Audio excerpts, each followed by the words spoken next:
In this video, we're finally going to put all these ideas together, state a really important theorem, and let me warn you, it is kind of a longer theorem, but it's a theorem that explains how this transformation of a double integral will work, and it involves a Jacobian, and I'll point out some of the key things in the theorem, and then we'll spend the remainder of the time looking at an example of this particular process.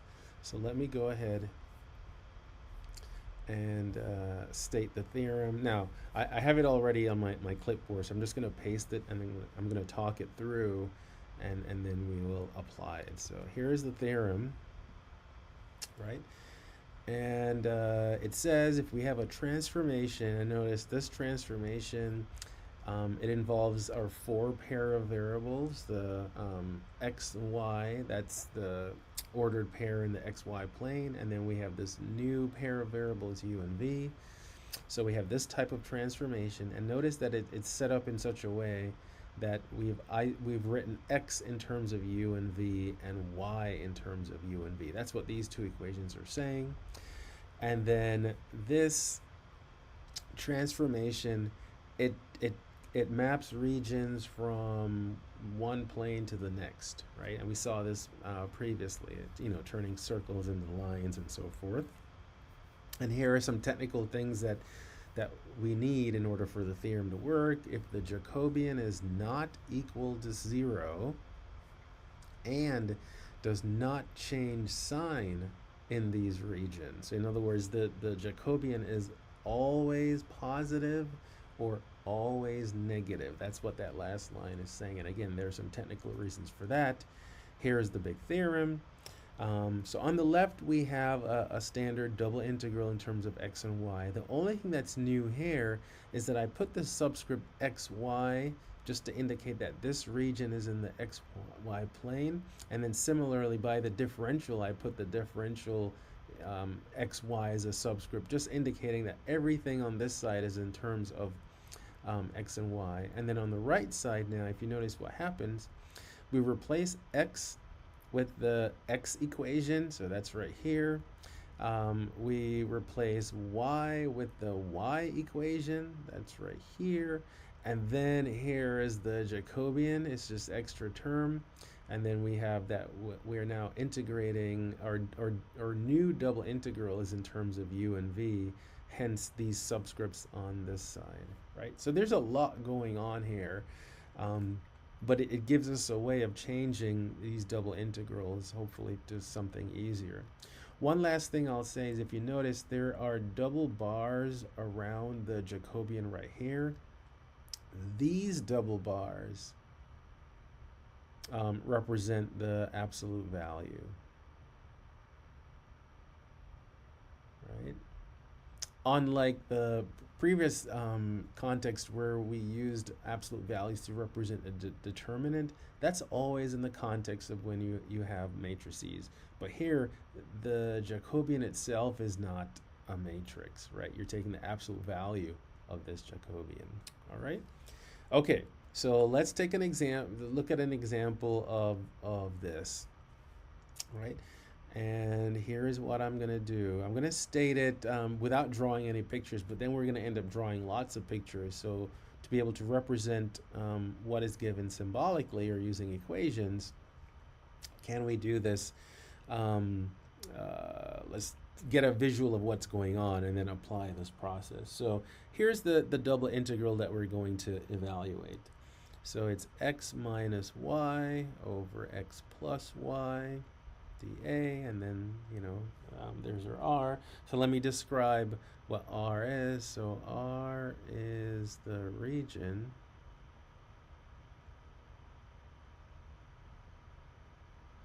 bounded by, and I'm going to write down a few equations. So x minus y equals 0, x minus y equals 1, and then x plus y equals 1, and then x plus y equals 3. All right?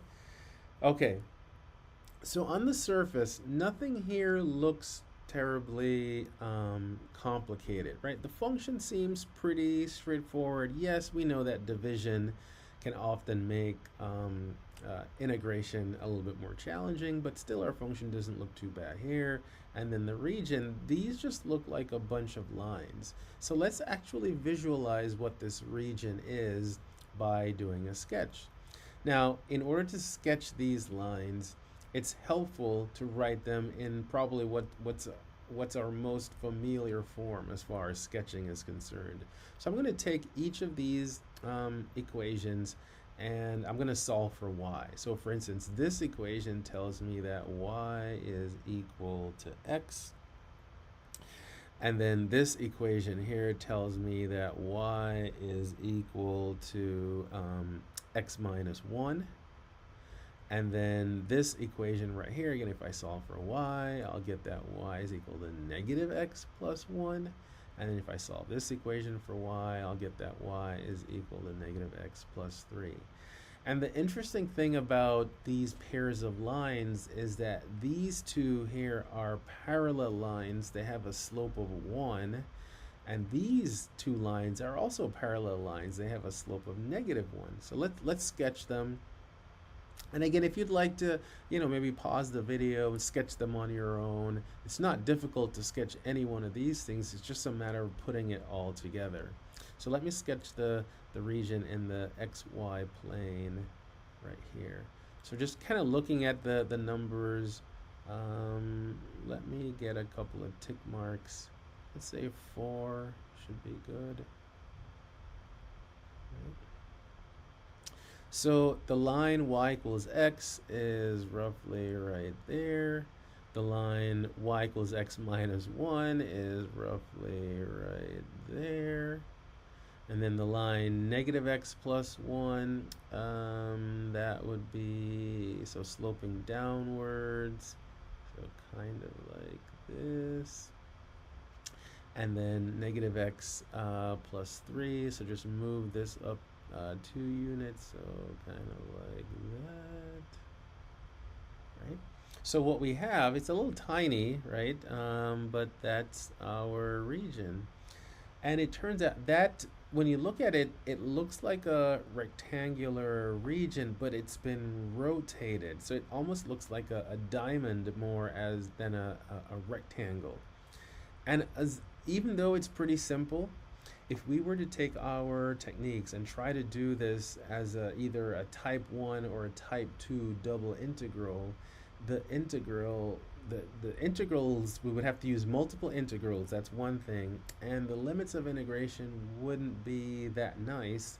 And not only that, but this function that has both x and y in the numerator and in the denominator, there is no nice way to simplify this. So even though on the surface it looks fairly simple, if we were to actually apply our old technique to evaluate double integrals, we would run into a lot of difficulty. So here's the transformation process that we're going to do. The first thing we have to do is, if the question doesn't tell us what to use for the transformations, we have to make a choice. And in a lot of these problems, there's always a big hint as to what to do. So if you notice, this expression is the same on this side. The only thing that's different is the constants over here. One has a 0, one has a 1. This is a huge clue that we should let the expression x minus y be one of our variables. It doesn't matter which one we use, but I'm going to use x minus y as our u variable. And then similarly, I am going to use x plus y as our other variable, v. Right? So let's write that down and see. Let's at least see what the region would look like if we do this. So if we let u be equal to x minus y, and v be equal to x plus y, the pair of lines that have positive slope 1, it becomes this. So the ones that I have in red, those equations are respectively u equals 0 and then u equals 1. So let me put that in red so you can see that we just get them from those two equations, simply replacing the expression x minus y, just use that as one of our new variables, and then do something similar for the other equation that I have there in the blue box. Just wherever there's an x plus y, just replace it with v. So I'll have v is equal to 1 and v is equal to 3, and those correspond to the original pair right there. So let's see if we could sketch this in the UV plane. So let's see. So I'm going to put u typically as my horizontal variable, and then v as my vertical. So again, let's put some tick marks on here. Now let's start with the u equations. U equals 0 is this vertical line right here. So let me do these. So this is u equals 0. That's that one. And then u equals 1 would be right here. Right, so that's u equals 1. So these are a pair of now vertical lines. That's much better. And then for the other two equations, v equals 1, this is a v value of 1, and then v equals 3 is this horizontal line, right? And so let me write it here, so v equals 1, v equals 3. And notice what we have now is that region that was kind of a diamond in the xy plane is now an actual rectangle in the UV plane. So just kind of thinking ahead in terms of the final integral that we're going to evaluate, let me write down the limits in terms of u and v. So u goes from 0 to 1, and v goes from 1 to 3.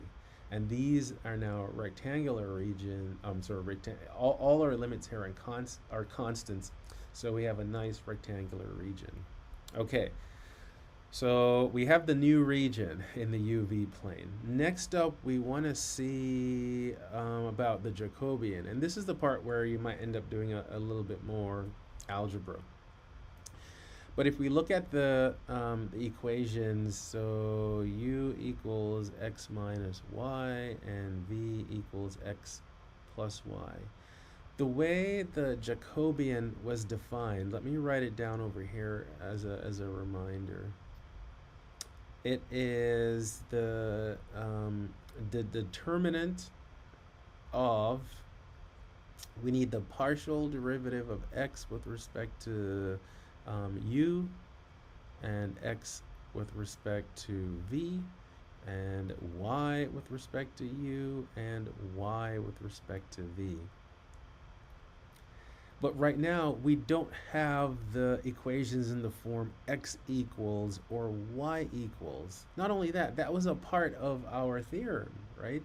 Our theorem says that we have x in terms of u and v, and y in terms of u and v. So we actually have to solve this system to get y and x in terms of u and v.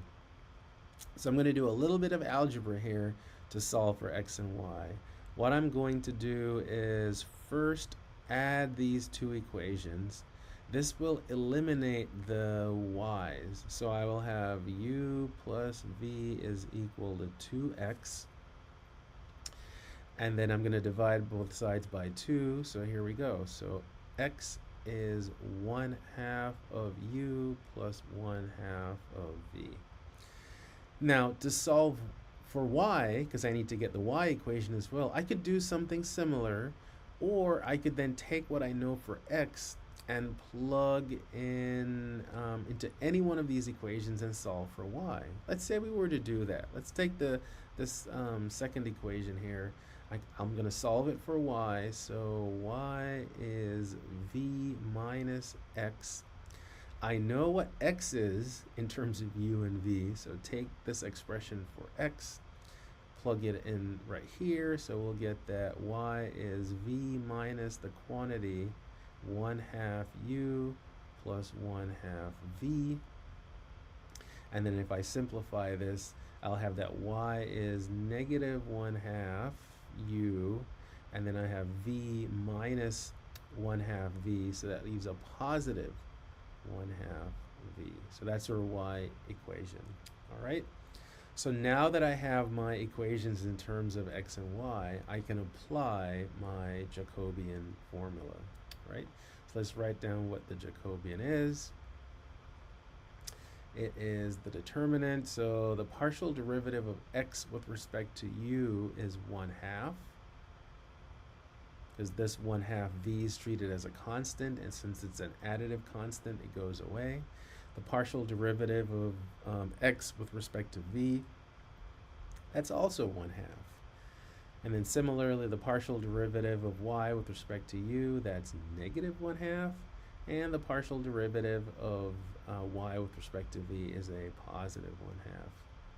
So now let's apply our determinant for 2x2 matrix here. So 1/2 times 1/2 is 1/4, minus 1/2 times negative 1/2 is negative 1/4, and then we end up with a positive 1/2. And I just want to point out that even though we haven't gone into y, remember one of the requirements in that theorem is saying that the Jacobian is never 0, which is true, and it's always positive or negative. So in this case, it's always a positive 1/2. All right. So now let's put this all together and write down let me write down the original double integral and then show you what the transformed one looks like, right? So I'm not even going to write down we've already sketched the original region, but what we have is x minus y over x plus y, and then this is dA. So now here's what it's going to look like in the uv plane. So I'm going to choose to integrate du dv. My Jacobian is 1/2. Technically, I'm supposed to take the absolute value of that, so I'm going to put an absolute value around there, but then we're going to simplify this in a second. Remember that we're replacing x minus y with u, so that goes in the numerator. We're replacing x plus y with v, so that goes in the denominator. And now I can write down a much simpler double integral. The way I have it set up here, the u limits would have to go on the inner integral because I'm integrating with respect to u first. So this is 0, 1. And then the second integral, the last integral, would be in terms of v. Now just remember our v limits are from 1 to 3. So I'm looking at this right here. Right, so we have 1 to 3. And that's our transformed double integral. Now, the 1/2 is a constant. Remember, we can factor that out completely. So this is 1/2 times the integral from 1 to 3, the integral from 0 to 1. Now, it turns out this u divided by v, this is something that is separable. In other words, I can write it as a product of a function of u times a function of v. So I can write that fraction as this product. And because it's separable, and it's a nice double integral where all the limits are constants, we can separate this into the product of two simple single integrals. So I have the 1/2 there. The integral with respect to u, that's from 0 to 1 of u, so u du times, and then the integral from 1 to 3 of 1 over v dv, right? And now we can actually do our integration. So we have 1/2. Antiderivative of u with respect to u is 1/2 u squared. That goes from 0 to 1. Antiderivative of 1 over v is the natural log of v, and that goes from 1 to 3. And then we evaluate, and let's see what our final answer is. So I'm going to multiply these two fractions, so that's 1/4. When I apply my fundamental theorem to the u squared from 0 to 1, I'll have 1 squared minus 0 squared. And then again, the fundamental theorem on the natural log of v, I'll have the natural log of 3 minus the natural log of 1. So we end up having 1/4 times 1, and the natural log of 1 is 0. So here is our final answer. So it's 1/4 times the natural log of 3, right? So the thing about the Jacobian now is it's more about well, I guess it's a combination of the region and the function that really gave us an idea of what to use as our u and v, right? So unlike the u sub where you're looking for like an inner function and you're checking its derivative, it's more about what's going on in the limits and or the function that helps us identify what our u should be and what our v should be. All right? And then shortly we're going to see what this looks like for triple integrals. A little bit more work, a little bit more algebra, but the process is pretty similar. See you then.